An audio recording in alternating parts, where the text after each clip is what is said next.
नमस्कार, बिहार तक देख रहे हैं आप और आपके साथ मैं हूं हर्षिता सिंह। 2024 लोकसभा चुनाव के जो परिणाम हैं वो सबके सामने आ चुके हैं। किसको कितनी सीटें मिली वो भी आपने देख ली है। भले ही एनडीए एक बार फिर से नीतीश कुमार के साथ बिहार में सरकार में वापसी कर रही हो, लेकिन इस बार लोकसभा चुनाव में एनडीए को खूब झटका भी लगा है। इसी के साथ इस बार का लोकसभा चुनाव जो है, अगर आप देखेंगे तो हिसाब किताब से भरा हुआ रहा, हिसाब किताब बराबर रहा।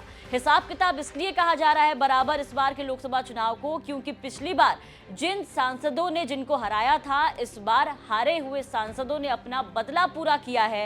ये लोकसभा चुनाव की बेहद दिलचस्प बात रही और कई सांसद यहां पर जीते जिनकी सबसे ज्यादा चर्चा हो रही थी, जिनके जीतने की उम्मीद कम जताई जा रही थी।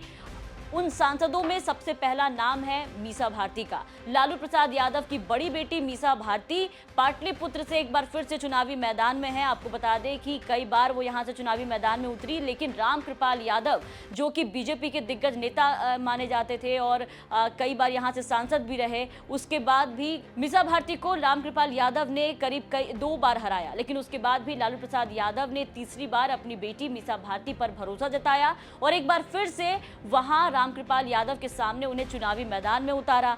और देखिए कि इस बार मीसा भारती ने कमाल किया और रामकृपाल यादव को यहां से पाटलिपुत्र से हरा दिया। रामकृपाल यादव अब यहां से उनका पत्ता साफ हो चुका है।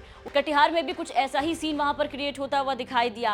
तारिक अनवर ने दुलाल चंद गोस्वामी को हराया। इसके अलावा भी कई सीटें हैं जहां पर आपको बता दें कि हिसाब किताब चुकता होता हुआ नजर आ रहा है, हिसाब किताब बराबर होता हुआ नजर आ रहा है, जिसमें जहानाबाद की भी सीट जो है वो शामिल है। जहानाबाद के चुनावी मैदान में आरजेडी के सुरेंद्र यादव ने जेडीयू के प्रत्याशी चंदेश्वर चंद्रवंशी को हराकर यहां से बदला लिया।